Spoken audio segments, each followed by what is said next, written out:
the context of fate.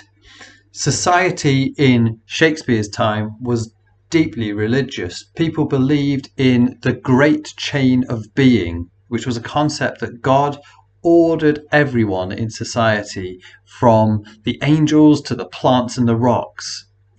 Kings and queens were selected by God.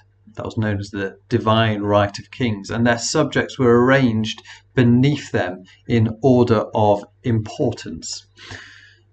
Not long before Shakespeare was born, Henry VIII broke away from the Catholic Church, which was headed up by the Pope in Rome, and started the Church of England. At the time Shakespeare was writing Romeo and Juliet, Queen Elizabeth I was the head of the Church of England, and people were required to attend church regularly. Alongside their religious beliefs, many people also believed in magic, in superstitions, and in astrology. Queen Elizabeth I, as well as being the head of the Church of England, even had her own astrologer, Dr. John Dee, who was also believed to be a magician. Running strongly through these diverse beliefs was the idea of fate. Many people believed that their lives were mapped out by the stars and that they had little control over their own destiny.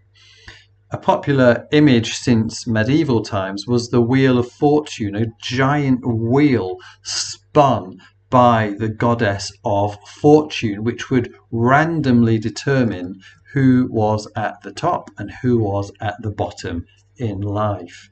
However, the Renaissance era, when Shakespeare was alive, was also a time of great strides in science and critical thinking.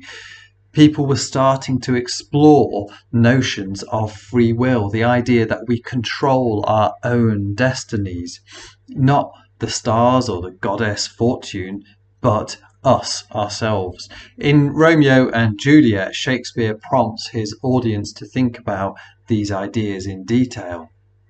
To what extent is Romeo and Juliet's destiny controlled by free will, and to what extent is it controlled by fate?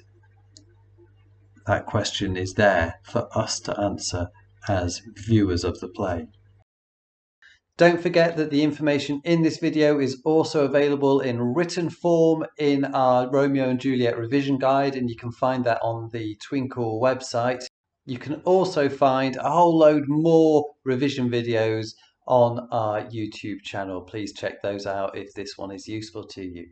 Thanks for watching, and goodbye for now.